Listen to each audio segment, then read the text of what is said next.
Greetings, this is Jazz for Jazz Reviews, and welcome to Payday 2.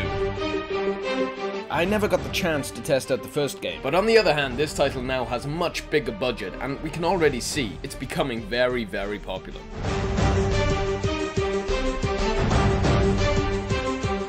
So what is it? Well, it's a heist game, with an enemy wave type system that sends in cops, SWAT and soldiers to try and take your crew out. Today we'll be looking at just one of the main game modes, the bank job.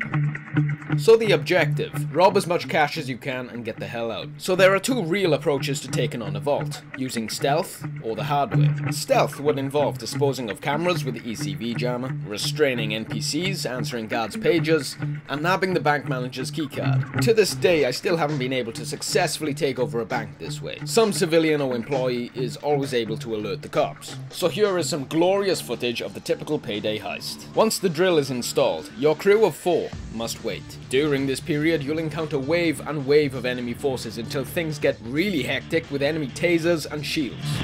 This process is all about tension. Hopefully, with a little chat before a heist, your team will have selected ammo pouches or health consumables for items. Nothing is worse than trying to scavenge a few bullets from one dead body when all of this is going on.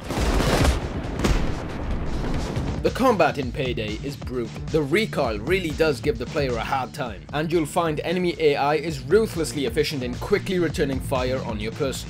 Although you can of course select body armor and a number of perks beforehand to help buff the defense of your character. As your character levels up, skill points can be converted into all kinds of extra abilities, such as the one to carry more cable ties to keep citizens in check, or the deployable sentry gun to be used effectively when an ally needs reviving. The game is nothing but teamwork. Sure, you'll want to make sure each flank is covered as much as possible, but your crew still has to stick together. It's very easy to get overwhelmed, and once a player is downed, it's very important that he gets revived in time. One player can only hold so much cash, and since the total amount stolen is divided equally between the players, you'll definitely want as much manpower as possible until you can escape. Hostages can be exchanged for downed and detained crew members, but with time delays and pressing enemy forces, it just makes the process all the more difficult. Aside from the huge heaps of cash on the center table, players could dare to stay just a little longer to rob the deposit boxes. Usually though, this ends in one tragic outcome. So once the crew are able to nab their loot, you have to escape. But the problem is these bags will slow the player down, making it one grilling attempt to escape with all this cash. Sure, there's one or two perks to help with movement speed and whatnot, but the higher difficulty bank jobs demand concentration and quick thinking. Sometimes though, you just have to make a break for it. The longer you wait, the harder it becomes. And sometimes it's just not worth risking going back for a team member and their bag of loot. And this is what makes Payday 2 so enjoyable: decision making.